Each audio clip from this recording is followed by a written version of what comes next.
Las 21 leyes irrefutables del liderazgo. Escrito y derechos reservados por John C. Maxwell. Este audiolibro, abreviado, fue publicado por Grupo Nelson, una división de Thomas Nelson Publishers, Nashville, Tennessee. Las 21 leyes irrefutables del liderazgo. Siga estas leyes y la gente lo seguirá a usted.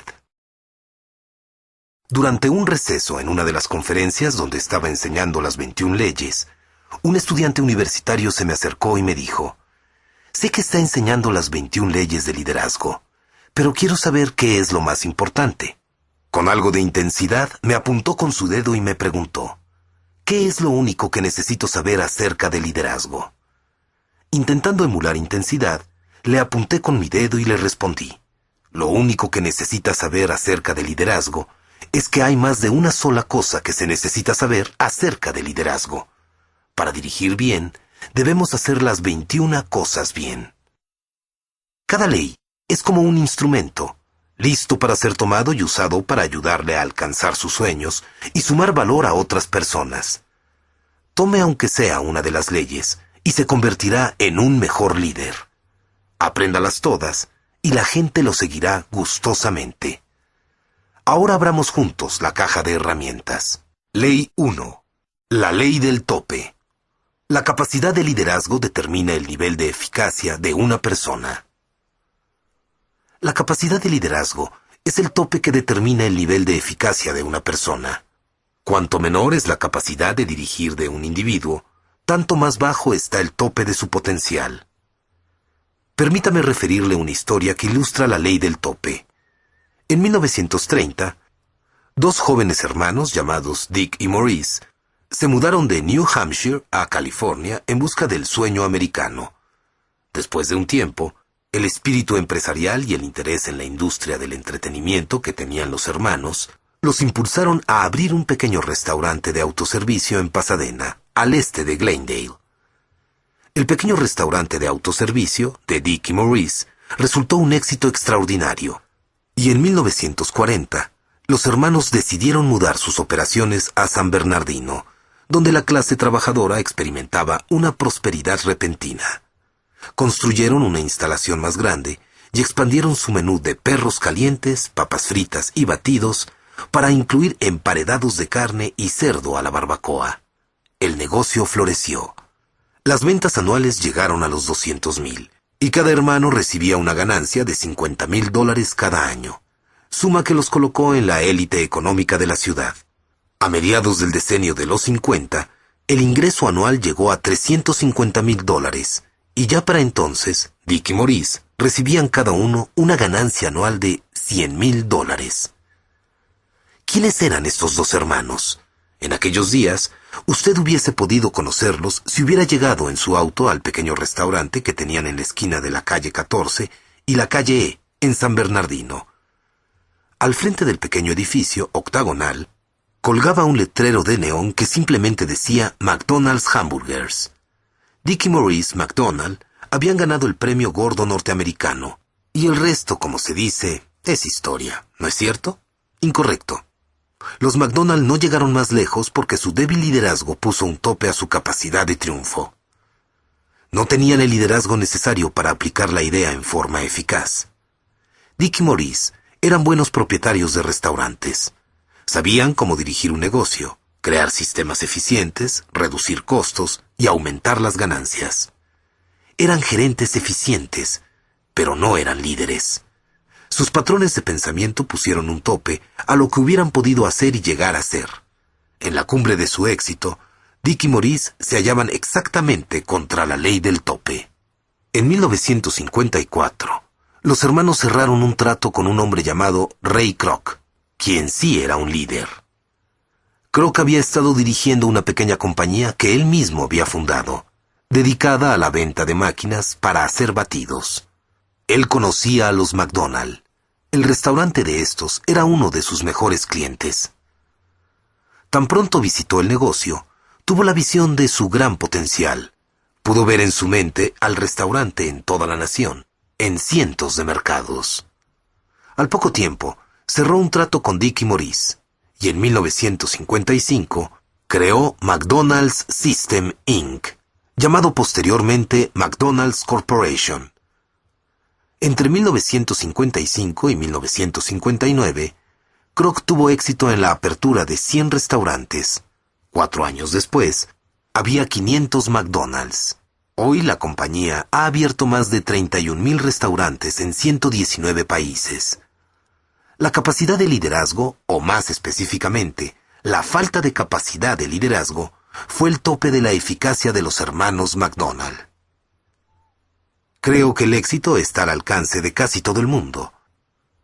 Pero también creo que el éxito personal sin capacidad de liderazgo solo produce una eficacia limitada.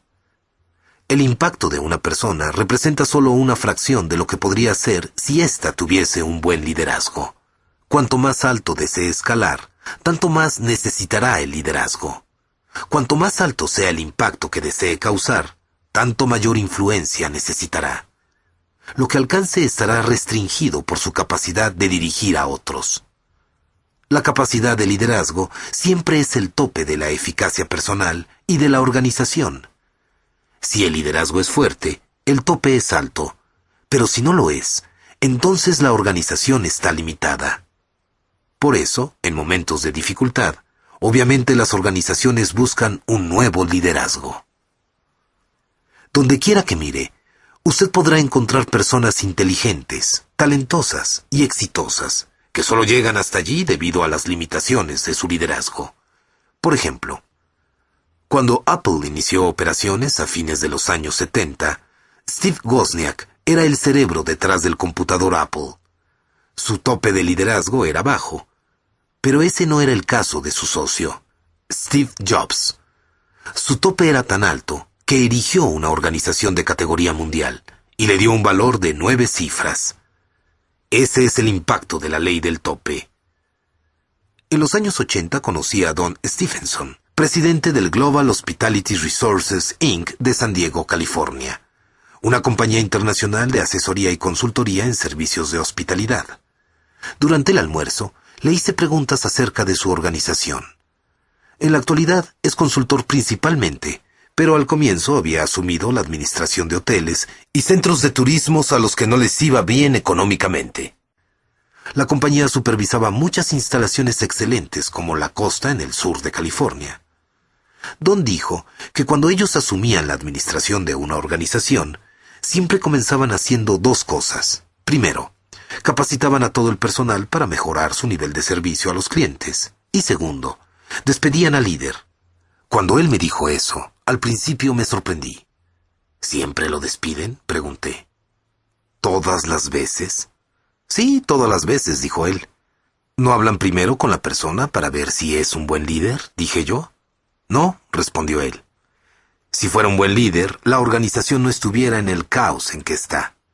Yo pensé, por supuesto, es la ley del tope.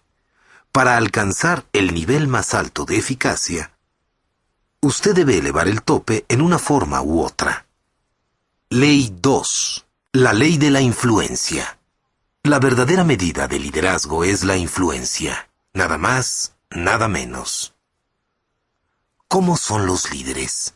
¿Siempre aparecen poderosos, impresionantes, carismáticos a primera vista? ¿Y cómo se mide la efectividad de un líder?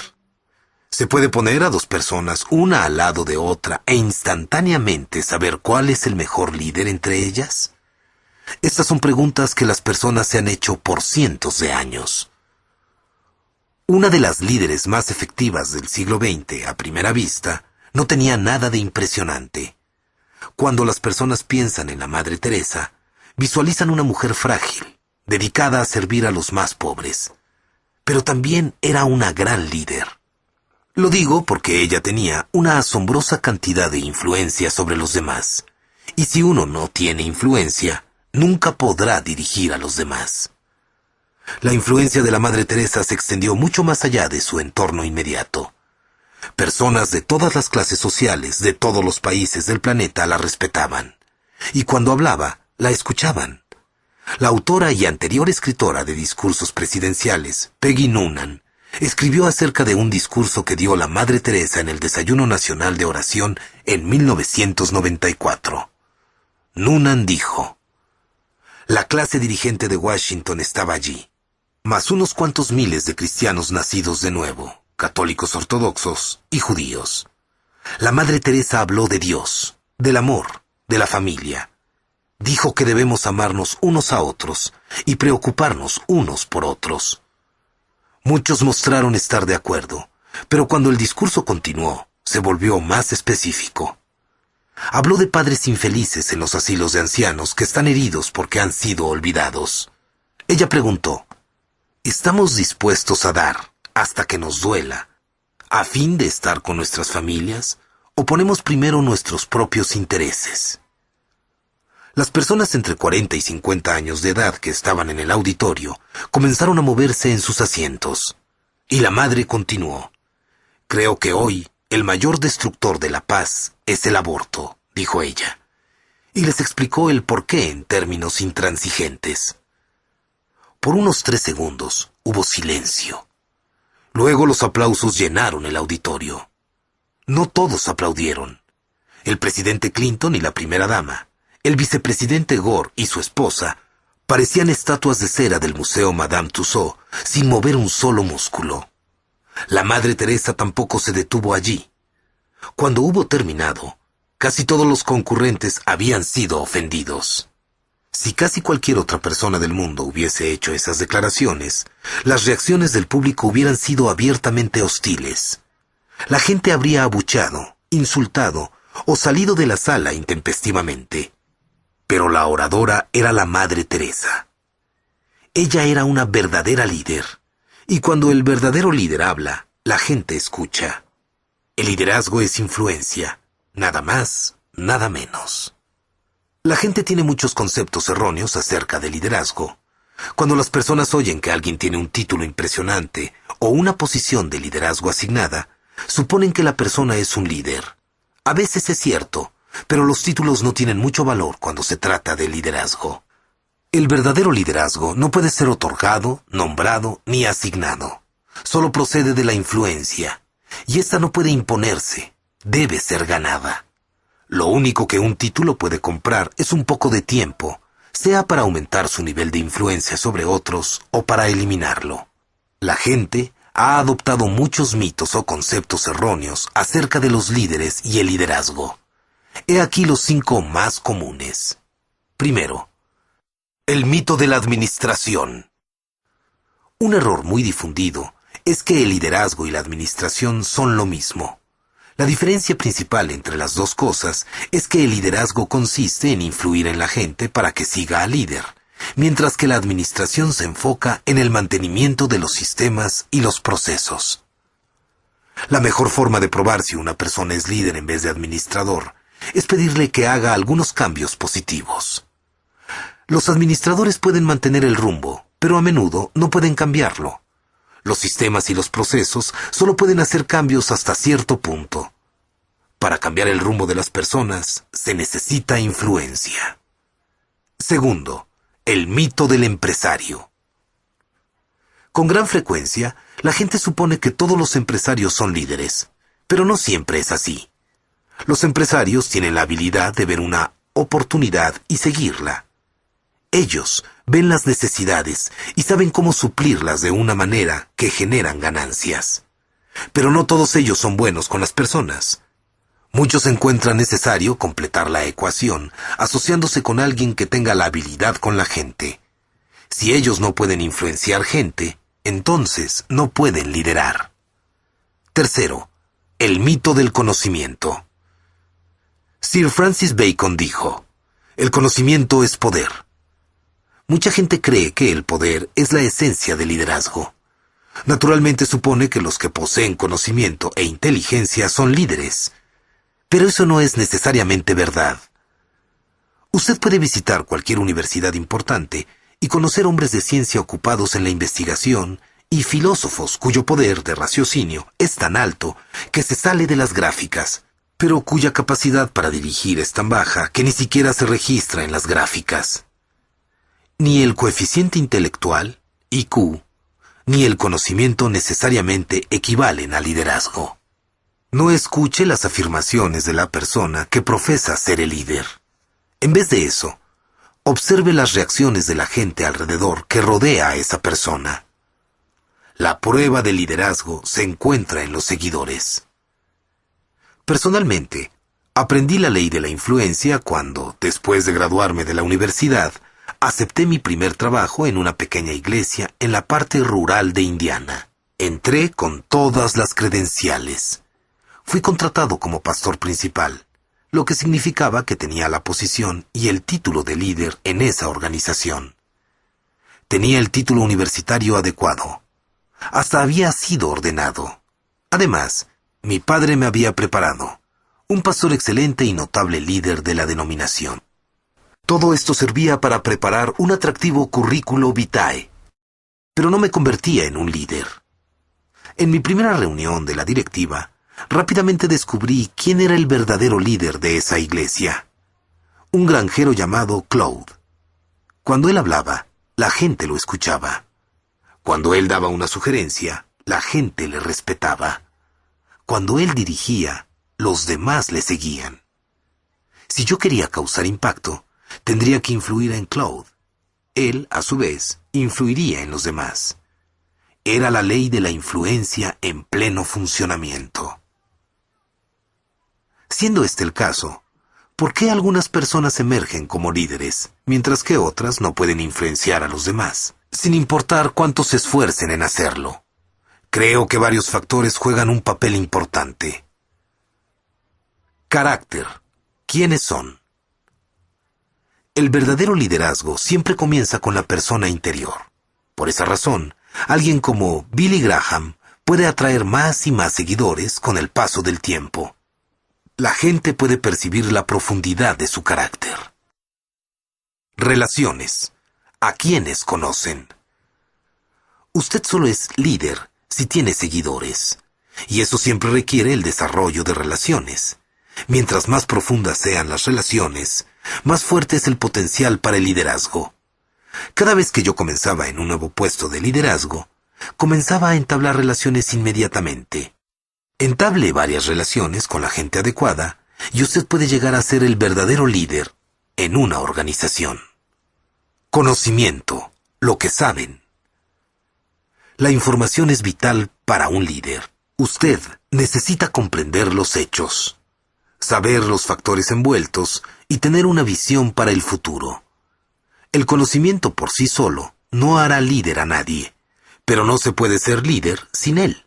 Siempre pase mucho tiempo estudiando una organización antes de tratar de dirigirla. Intuición, lo que sienten. El liderazgo exige más que un simple dominio de datos. Demanda la capacidad de manejar muchas cosas intangibles. En efecto, esta es una de las diferencias más importantes entre líderes y administradores. Los líderes buscan reconocer e influenciar intangibles tales como energía, moral, tiempo y oportunidad. Experiencia. ¿Dónde han estado?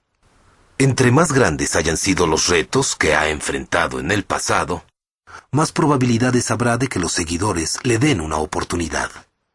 La experiencia no garantiza la credibilidad, pero motiva a las personas a darle una oportunidad de probar que es capaz. Éxitos pasados, lo que han hecho. Nada convence mejor a los seguidores que un buen historial. Capacidad, lo que pueden hacer. Lo básico para los seguidores es lo que el líder sea capaz de hacer. Ellos quieren saber si esa persona los puede llevar al éxito. Definitivamente, esa es la razón principal por la que la gente lo escuchará y lo reconocerá como su líder. Tan pronto dejen de creer en usted, dejarán de escucharlo. Este es mi proverbio favorito acerca de liderazgo. El que se cree líder y no tiene seguidores, solo está dando un paseo. Si usted no puede influir en otros, estos no lo seguirán. Y si ellos no lo siguen, usted no es un líder. Esa es la ley de la influencia. Ley 3. La ley del proceso. El liderazgo se desarrolla diariamente, no en un día. Ann Shaver tenía 101 años cuando murió en enero de 1995. Durante muchos años vivió en un pequeño y descuidado cuarto alquilado en la ciudad de Manhattan. La pintura de las paredes se estaba pelando y los viejos libreros se encontraban cubiertos de polvo. El alquiler mensual era de $400. La señora Shaver vivía del seguro social y de una pequeña pensión mensual que comenzó a recibir en 1943, al jubilarse de su cargo de auditora en el Ministerio de Hacienda. No le había ido bien en este lugar. Para ser más específico, la agencia no había obrado bien con ella. A pesar de tener un título en Derecho y de hacer un trabajo excelente, nunca fue ascendida. Y al jubilarse a la edad de 51, solo estaba ganando $3,150 al año. Ann Shaver era una modelo del ahorro. No gastaba dinero en sí misma. No compraba muebles nuevos aunque los que tenía se le desgastaran. Ni siquiera se suscribió a un periódico. Una vez a la semana iba a la biblioteca pública a leer el Wall Street Journal. Imagine la sorpresa de Norman Lamb, el rector de Yeshiva University en la ciudad de Nueva York, cuando descubrió que Ann Shaver, una ancianita de la que nunca había oído hablar y que nunca asistió a Yeshiva, dejó casi todas sus propiedades a la universidad. Cuando vi el testamento, fue algo increíble, algo llovido del cielo en forma tan inesperada, dijo Lamb. Esa mujer se ha convertido en una leyenda de la noche a la mañana. La herencia que Ann Shaver dejó a Yeshiva University valía $22 millones. ¿Cómo pudo una solterona que había estado jubilada durante 50 años amasar una fortuna de 8 cifras? Esta es la respuesta. Al momento de jubilarse del Ministerio de Hacienda en 1943, Ann Shaver había podido ahorrar $5,000. Invirtió este dinero en acciones. En 1950 había obtenido suficientes ganancias para comprar 1,000 acciones de la Schering Plough Corporation, que tenían en ese tiempo un valor de $10,000. Y ella continuó con esas acciones, dejando que adquirieran más valor. Hoy, estas acciones originales se han dividido lo suficiente como para producir 128,000 acciones con un valor de $7.5 millones. Cuando se trataba de finanzas, Shaver entendía y aplicaba la ley del proceso. Ser un líder es como invertir exitosamente en la bolsa de valores. Si usted espera hacer una fortuna en un día, no tendrá éxito. No hay inversionistas de bolsa exitosos de un día en el desarrollo del liderazgo. Lo que más importa es lo que hace día a día a largo plazo. Si invierte continuamente en el desarrollo de su liderazgo y permite que sus bienes incrementen, el resultado inevitable es el crecimiento paulatino. En un estudio de 90 líderes principales de varios campos, los expertos en liderazgo Warren Bennis y Burt Nanus hicieron un descubrimiento acerca de la relación entre el crecimiento y el liderazgo. Es la capacidad de desarrollar y mejorar las destrezas lo que marca la diferencia entre los líderes y sus seguidores. Eso fue lo que me sucedió cuando ocupé mi primera posición de liderazgo en 1969. Toda mi vida había sido capitán de equipos deportivos y había sido presidente del gobierno estudiantil en la universidad, de modo que pensaba que ya era un líder. Pero cuando intenté dirigir a las personas en el mundo real, descubrí la cruel realidad. Estar a cargo de algo no es lo mismo que ser un líder. Por un tiempo, tuve dificultades en esa primera posición de liderazgo. Para ser honesto, tuve que apoyarme en mi energía y en el carisma que poseía. Pero llegó un momento cuando me di cuenta que el liderazgo iba a ser la clave de mi carrera profesional. Si no mejoraba en el liderazgo, mi carrera se acabaría y nunca hubiera alcanzado las metas que me había impuesto. Afortunadamente, fui a desayunar con Kurt Kampmeyer, de Motivación al Éxito. Durante ese desayuno, él me hizo una pregunta que cambiaría mi vida. Juan, ¿cuál es tu plan de crecimiento personal? Me puse a pensar en una respuesta y finalmente le dije que no tenía ninguno. Esa noche, mi esposa Margaret y yo decidimos realizar algunos sacrificios financieros para que yo pudiera asistir al programa que Kurt ofrecía. Ese fue un paso hacia el crecimiento. Desde ese momento hasta la fecha, me he disciplinado a leer libros, escuchar cintas de audio e ir a conferencias sobre liderazgo. En la época cuando conocí a Kurt, también tuve otra idea. Escribí a los 10 mejores líderes en mi campo y les ofrecí $100 por media hora de su tiempo para poder hacerles algunas preguntas. Esta era una suma bastante considerable para mí en 1969. Durante los siguientes años, mi esposa Margaret y yo planeamos cada vacación en áreas donde vivían estas personas. Si un gran líder en Cleveland respondía que sí a mi solicitud, ese año pasábamos las vacaciones en Cleveland para que yo pudiera conocerlo. No le puedo explicar cuán valiosas fueron esas experiencias para mí. Esos hombres compartieron conmigo conceptos únicos que no hubiera podido aprender de otra forma.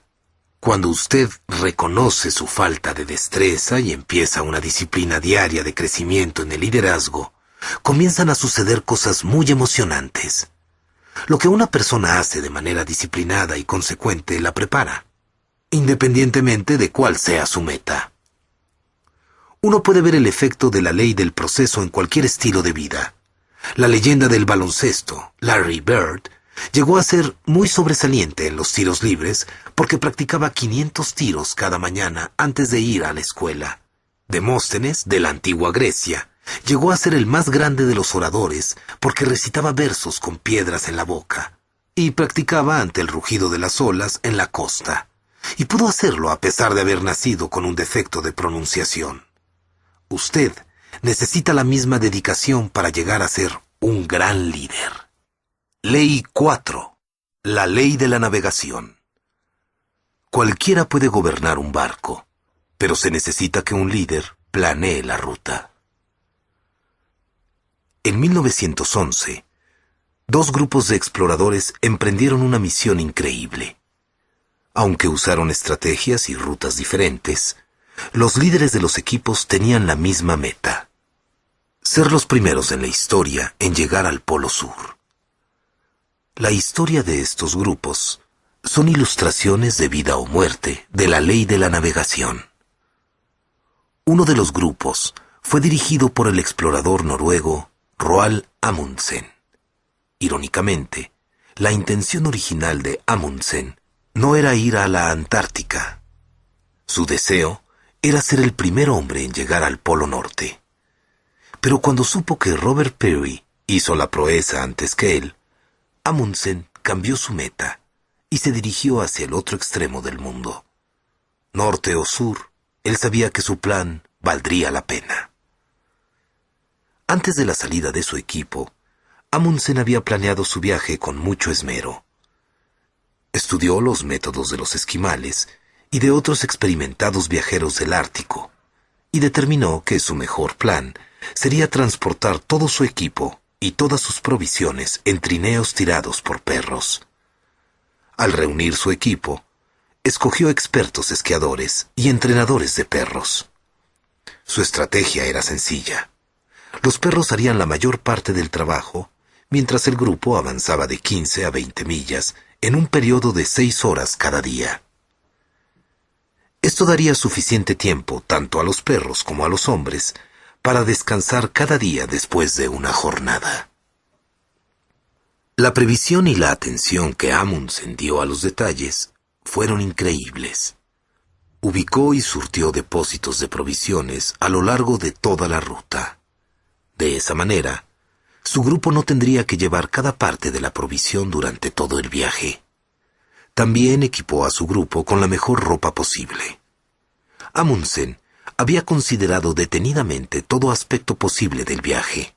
Lo había estudiado a fondo y había hecho planes conforme a ello, y obtuvo buenos resultados. El peor problema que sucedió en el viaje fue que a uno de los hombres se le infectó un diente y tuvieron que sacárselo. El otro equipo de hombres fue dirigido por Robert Falcon Scott, un oficial de la Marina Británica que previamente había hecho algunas exploraciones en el área antártica.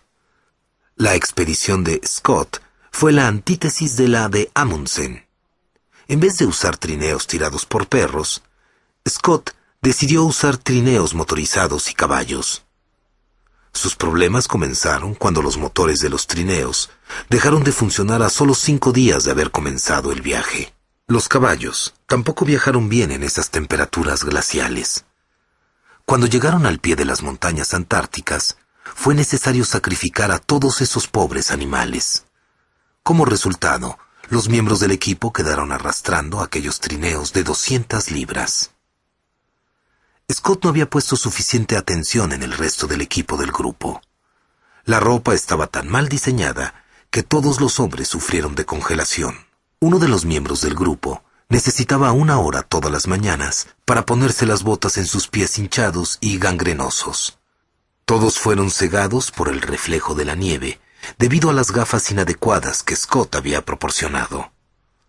Lo peor de todo era que el grupo siempre estuvo escaso de comida y agua. Esto también fue consecuencia del mal planeamiento de Scott. Los depósitos de provisiones que Scott estableció no fueron abastecidos adecuadamente. Estaban demasiado lejos uno del otro y muy mal señalados, por lo cual era difícil encontrarlos. Como tenían poco combustible para derretir la nieve, todos se deshidrataron. Las cosas empeoraron aún más porque Scott tomó la decisión de último minuto de llevar consigo a un 5.º hombre, aunque solo tenían provisiones suficientes para 4. Después de abarcar 800 penosas millas en 10 semanas, el exhausto grupo de Scott finalmente llegó al Polo Sur el 17 de enero de 1912. Allí encontraron la bandera noruega que ondeaba al viento y una carta de Amundsen. El otro equipo, bien dirigido, había llegado primero a la meta, con más de 1 mes de antelación. La expedición de Scott es un clásico ejemplo de un líder que no puede navegar para su gente. El viaje de este grupo al polo fue muy malo, pero esa no es la peor parte de la historia. El largo viaje de regreso fue terrible. Scott y sus hombres se estaban muriendo de hambre y contrajeron la enfermedad del escorbuto. Pero Scott, incapaz de guiar hasta el fin, no era consciente de la situación difícil en la que se encontraban. Estaban contra el tiempo y tenían muy pocos alimentos, y sin embargo, insistió en recolectar 30 libras de muestras geológicas para llevar de regreso, más peso que aquellos hombres ya exhaustos iban a tener que cargar. El progreso del grupo era cada vez más lento. Uno de los hombres sucumbió inconsciente por falta de dormir y murió. Otro, Lawrence Oates, se encontraba muy mal. El antiguo oficial del ejército que había sido traído originalmente para ocuparse de los caballos, se sentía tan entumido por el congelamiento que casi no podía avanzar. Como creía que estaba poniendo en peligro la supervivencia del equipo, a propósito caminó hacia una tormenta para librar al grupo de la responsabilidad de cargar con él. Antes de salir de la carpa y en medio de la tormenta, dijo: «Solo voy a salir un rato. Tal vez me tarde un poco». Scott y los 2 hombres que quedaban solo avanzaron un poco más al norte antes de darse por vencidos. El viaje de regreso ya había tomado 2 meses y aún faltaban 150 millas para llegar al campamento base.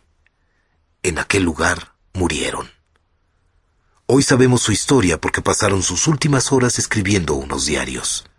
Algunas de las últimas palabras de Scott fueron: «Moriremos como caballeros».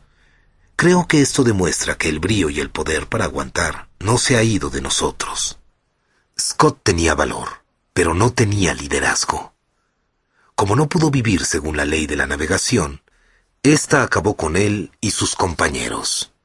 Los seguidores necesitan líderes que puedan navegar eficazmente por ellos.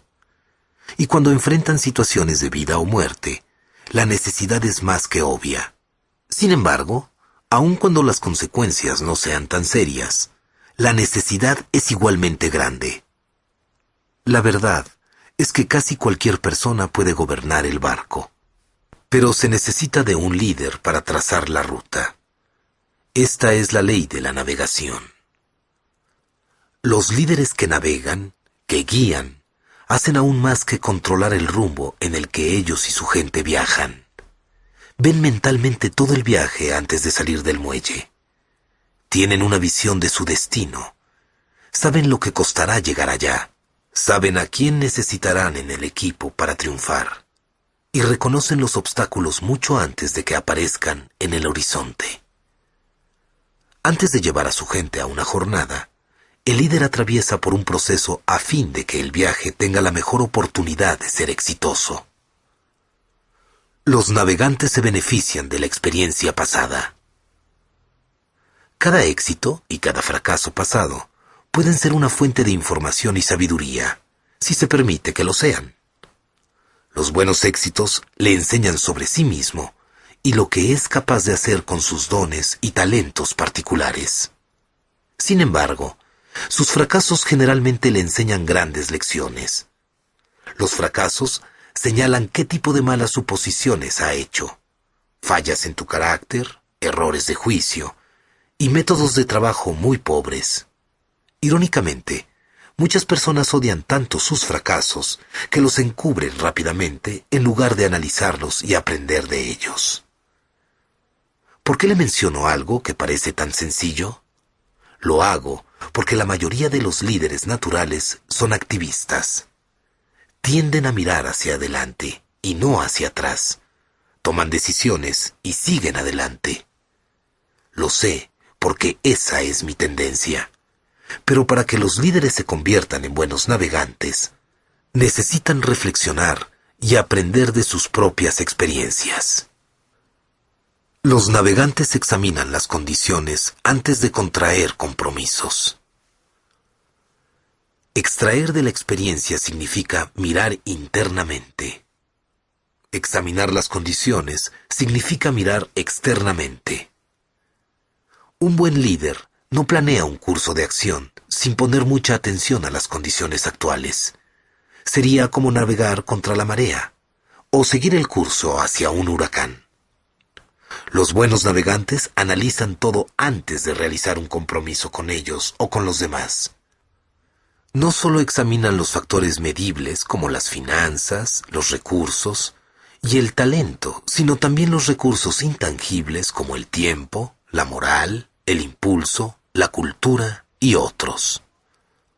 Los navegantes escuchan lo que otros dicen. No importa cuán buen líder es, usted no tendrá todas las respuestas. Por eso, los navegantes de primera clase reúnen información de diversas fuentes. Por ejemplo, antes de que Ronald Amundsen hiciera la expedición hacia el Polo Sur, aprendió de un grupo de indígenas en Canadá acerca de la ropa que se debía usar y técnicas de supervivencia árticas. Esas nuevas habilidades marcaron la diferencia entre el fracaso y el éxito de su equipo en la Antártica. Los navegantes se aseguran que sus conclusiones representen tanto la fe como los hechos. El poder navegar, dirigir a los demás, exige al líder una actitud positiva. Usted debe tener fe de que puede llevar a su gente a lo largo de toda la jornada. Si no puede hacer el viaje confinado en su mente, no podrá concretarlo en la vida real.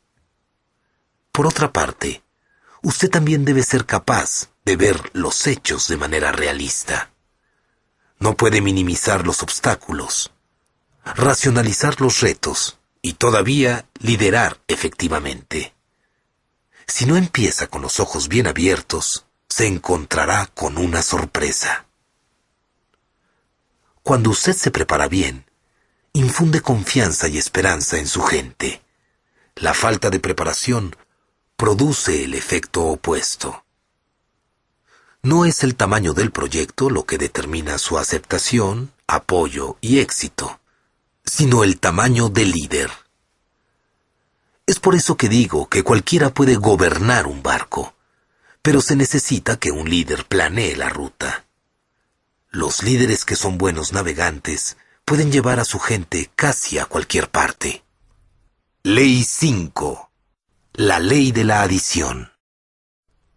Los líderes añaden valor por medio del servicio a los demás. En un mundo donde muchos líderes políticos disfrutan su poder y su prestigio, y donde los ejecutivos de las empresas ganan ingresos astronómicos, viviendo con lujos y preocupándose más por sus propias ganancias, Jim Sinegal es una contradicción. Sinegal es el cofundador y presidente ejecutivo de Costco, la cuarta cadena de supermercados más grande en Estados Unidos y la novena cadena más grande alrededor del mundo. A él parece no interesarle mucho los beneficios extras. Trabaja en una oficina con sillas y mesas plegables. Si invita a alguien a reunirse con él en las oficinas corporativas, él mismo baja al vestíbulo a recibirlo. Responde a sus propias llamadas, y su salario es únicamente de $350,000 al año, colocándolo en el 10% de presidentes ejecutivos que reciben el menor salario de parte de grandes corporaciones. Los expertos en el mercado ponen mucha atención a la fórmula exitosa de Sinegal: ofrecer una cantidad limitada de artículos, apoyarse en ventas de alto volumen, mantener los costos lo más bajo posible y no gastar dinero en publicidad. Pero hay algo que los separa de aquellos competidores que emplean estrategias similares: la forma en que trata a sus empleados.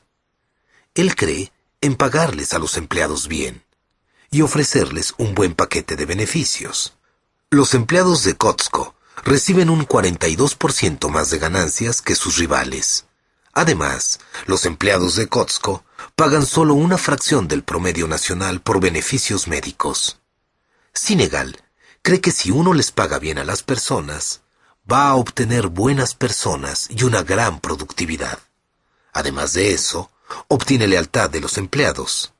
Costco es la compañía que tiene menos empleados abandonando sus posiciones en el campo de las ventas de supermercados. Además, el estilo de liderazgo de Sinegal de añadir valor no acaba con la compensación de los empleados.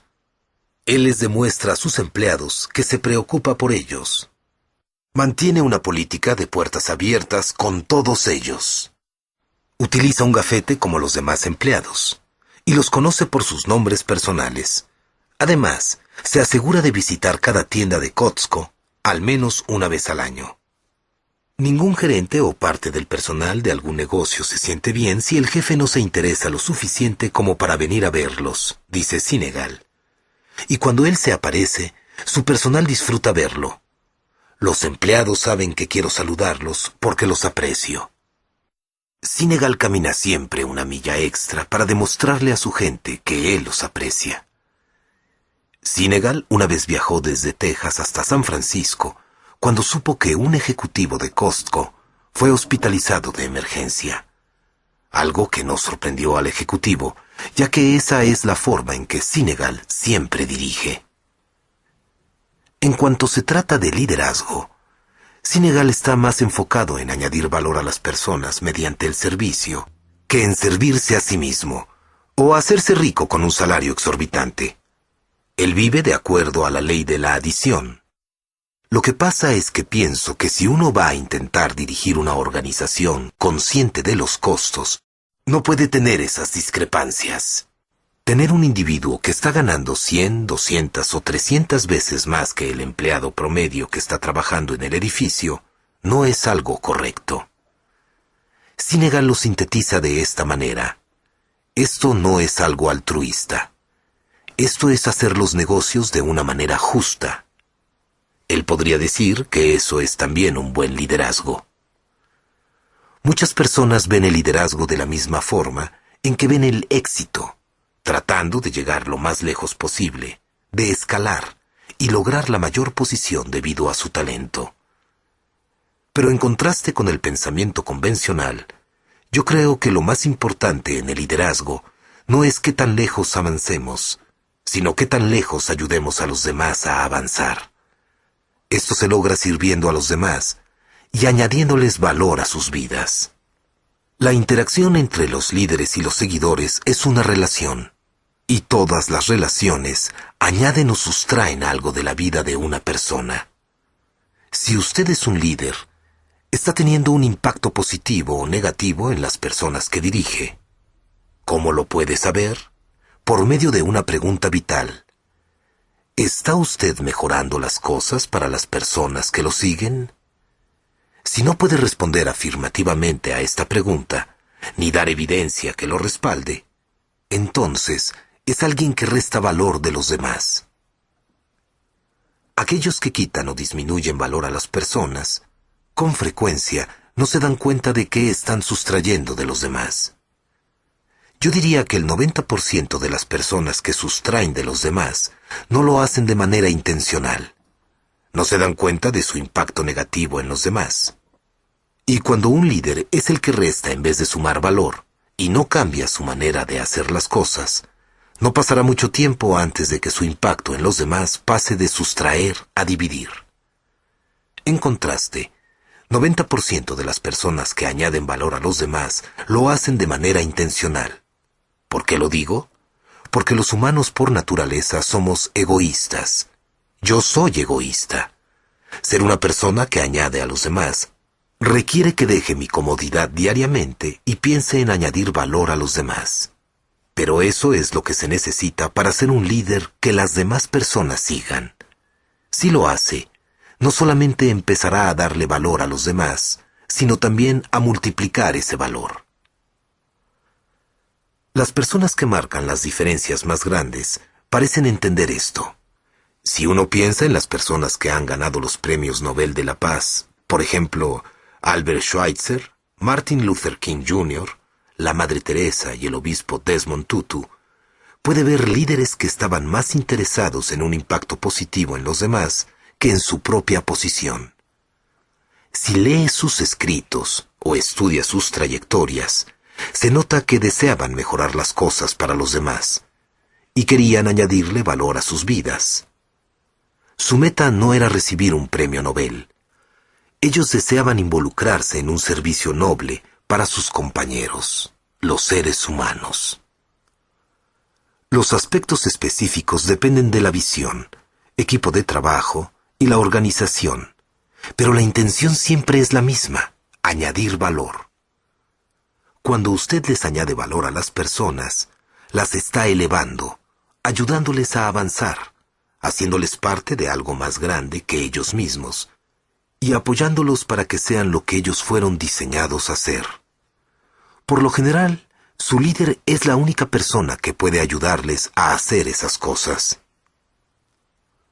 Darryl Hatley Leonard, presidente pensionado de la junta directiva de la Corporación de los Hoteles Hyatt, y que actualmente es presidente y ejecutivo oficial de Production Group International, dice: cuando una persona entra en una posición de autoridad, cede su derecho de abusar de las personas. Creo que es cierto. Pero ese es solamente el principio de un buen liderazgo. Los líderes eficaces no solo dejan de dañar a los demás, sino que intencionalmente les ayudan. Para hacer eso, ellos deben valorar a las personas y demostrarles que las aprecian de tal forma que lo sepan sus seguidores.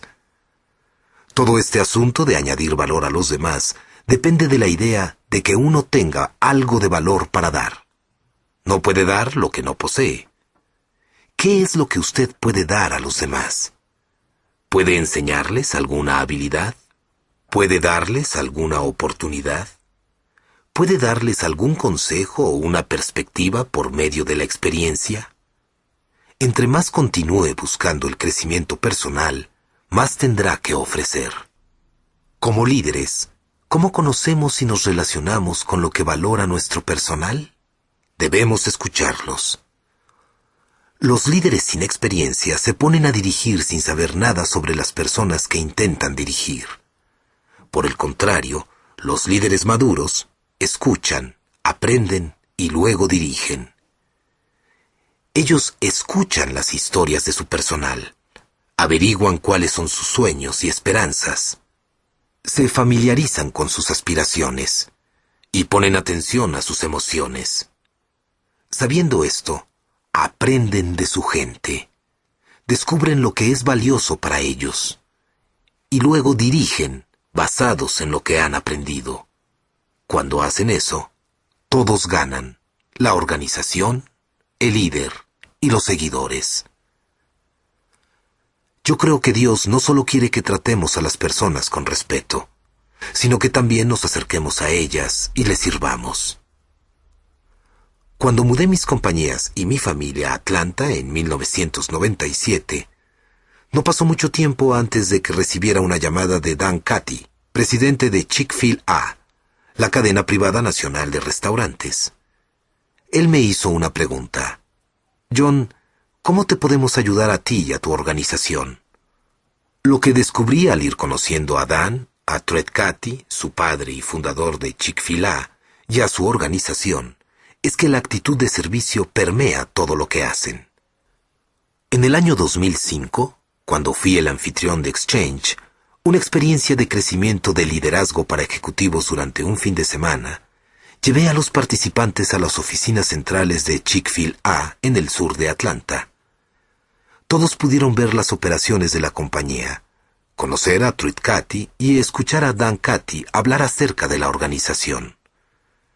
Compartieron con nosotros muchos aspectos reveladores acerca de su dedicación al servicio y de cómo añadían valor a sus empleados y a sus clientes. Por ejemplo, Dan se dedica a conocer a los clientes el día antes de la apertura de un nuevo restaurante. Él dice que ha aprendido a conocer a los clientes y a sus deseos de una manera que nunca pudo conocer antes de comenzar esta práctica. Si usted desea agregar valor sirviendo a otros, usted se convertirá en un mejor líder. Su gente logrará más éxitos, desarrollará más compromisos y fidelidad, y pasarán un mejor tiempo haciendo las cosas que deben hacerse, mucho más de lo que usted se haya imaginado. Este es el poder de la ley de la adición. Ley 6. La ley del terreno firme. La confianza es el fundamento del liderazgo. ¿Qué tan importante es la confianza en un líder? Es lo más importante. La confianza es el fundamento del liderazgo. Es lo que hace que una organización se mantenga unida. Los líderes no pueden romper la confianza repetidamente y seguir influyendo en la gente. Simplemente no sucede así.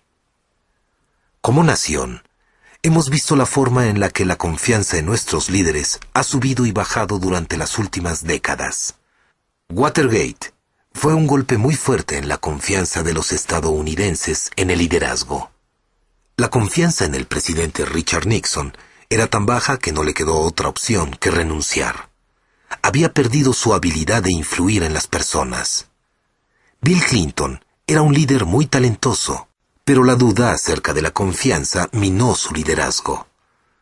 Los escándalos corporativos de los 90 sacudieron la confianza de las personas en el liderazgo de los negocios. Los informes sobre acoso sexual en las academias militares minaron la confianza en el liderazgo de los servicios armados, y los incidentes de abusos en la Iglesia Católica desilusionaron a muchos acerca de su liderazgo. Los líderes no pueden perder la confianza y continuar influyendo en los demás. La confianza es el fundamento del liderazgo. Esa es la ley del terreno firme. La confianza es como cambio en el bolsillo de un líder. Cada vez que toma una buena decisión como líder, obtiene cambio que guarda en su bolsillo. Cada vez que toma una mala decisión, debe pagar a su gente parte de ese cambio. Cada líder lleva cierta cantidad de cambio en su bolsillo cuando comienza una nueva posición de liderazgo. Desde ese momento, o acumula cambio o lo paga. Si toma malas decisiones, seguirá pagando. Entonces un día, después de tomar una última mala decisión, mete su mano en su bolsillo y se da cuenta de que no le queda más cambio. No importa si el error haya sido garrafal o pequeño. A este momento ya es muy tarde. Cuando se le acaba el cambio, su liderazgo termina.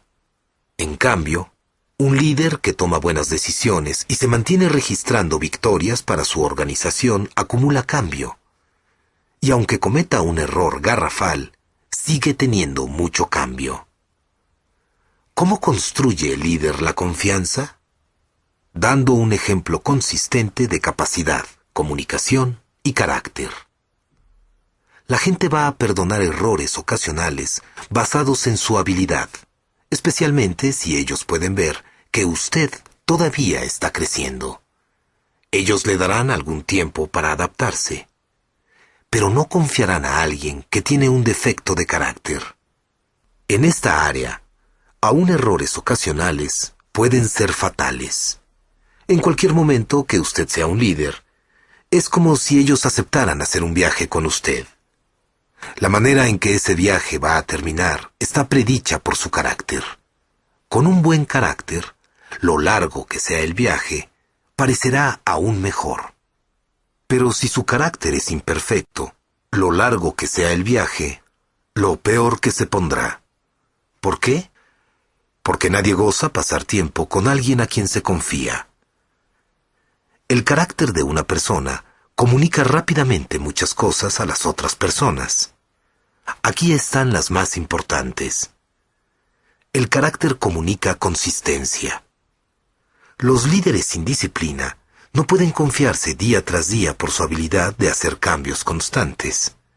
Si su gente no sabe qué esperar de usted como líder, a cierto punto dejarán de mirarlo como su líder. El carácter comunica potencial. El carácter débil es limitado. ¿Quién cree usted que tendrá el mejor potencial para alcanzar grandes sueños y tener un impacto positivo en los demás? ¿Alguien honesto, disciplinado y trabajador? ¿O alguien quien es engañador, impulsivo o haragán? Suena obvio cuando lo ponemos así, ¿no es cierto? Un carácter pobre es como una bomba de tiempo activada. Es solamente cuestión de tiempo para que destruya la habilidad de una persona para trabajar y su capacidad para liderar. ¿Por qué? Porque la gente con un carácter pobre no es confiable. Y confianza es la fundación del liderazgo. Carácter comunica respeto. Cuando usted no tiene carácter, usted no puede ganar respeto. Respeto es absolutamente la esencia para un liderazgo duradero. ¿Cómo ganan respeto los líderes? Haciendo decisiones sabias, admitiendo sus errores y poniendo lo que es mejor para sus seguidores y la organización antes que sus intereses personales. Anteriormente mencioné Watergate y otros escándalos públicos que han minado la confianza del público en los líderes durante los últimos 30 años. Pero el evento que pienso comenzó a erosionar la fe del pueblo en sus líderes y que desarrolló un fuerte escepticismo en el país fue la guerra de Vietnam. Las acciones que los miembros de la administración Johnson tomaron, los errores cometidos por Robert McNamara y su falta de disposición para enfrentar y admitir esos errores, rompió la confianza del pueblo estadounidense. Ellos quebraron la ley del terreno firme y desde entonces, Estados Unidos ha estado sufriendo las repercusiones. Si usted recuerda esos años de guerra, tal vez le sorprenda saber que el apoyo norteamericano a la guerra era muy fuerte, aun cuando el número de tropas enviadas aumentaba rápidamente y la cantidad de víctimas crecía. En 1966, más de 200,000 estadounidenses habían sido enviados a Vietnam, aunque 2/3 de todos los norteamericanos entrevistados por Louis Harris creían que Estados Unidos debía permanecer y pelear contra el comunismo.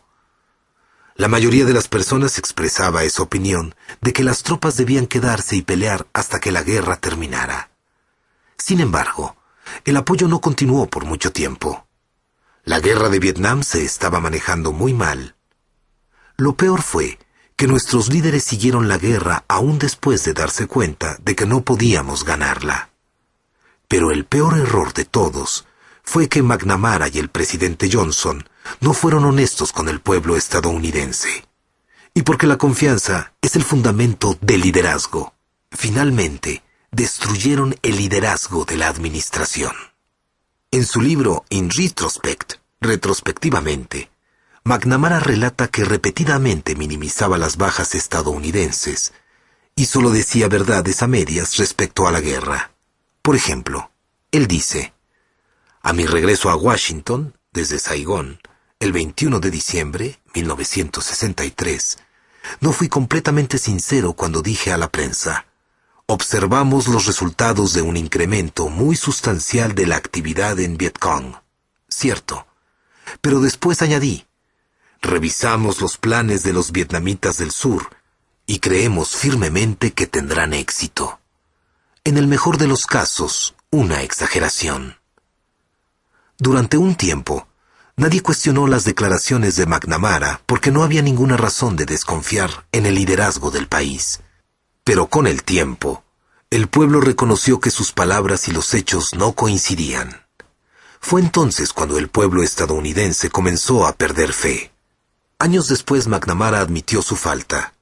Nosotros, los de las administraciones de Kennedy y Johnson, que participamos en las decisiones sobre Vietnam, actuamos según lo que pensábamos que eran los principios y las tradiciones de esta nación. Tomamos las decisiones a la luz de esos valores. Pero estábamos equivocados, terriblemente equivocados. Muchos dirían que la admisión de McNamara llegó 30 años y 58,000 víctimas tarde. El costo de Vietnam fue alto, y no solo en cuanto a vidas. Así como la confianza del pueblo estadounidense en sus líderes mermó, también su deseo de seguirlos. Las protestas pasaron a una rebelión abierta. La era que había comenzado con la esperanza y el idealismo caracterizados por John F. Kennedy terminó con la desconfianza y el cinismo asociados con Richard Nixon. Cuando un líder quebranta la ley del terreno firme, su liderazgo paga un precio. McNamara y el presidente Johnson perdieron la confianza del pueblo norteamericano y, en consecuencia, su capacidad de dirigir sufrió. A la larga, McNamara renunció al cargo de secretario de Defensa. Johnson, político consumado, reconoció su posición debilitada y no participó como candidato a la reelección. Pero las repercusiones de la confianza perdida no terminaron allí. La desconfianza del pueblo estadounidense en los políticos ha continuado hasta este día. Ningún líder puede traicionar la confianza de su pueblo y esperar influirlo. La confianza es el fundamento del liderazgo. Rompa la ley del terreno firme y no podrá seguir siendo líder. Por favor, inserte el siguiente disco.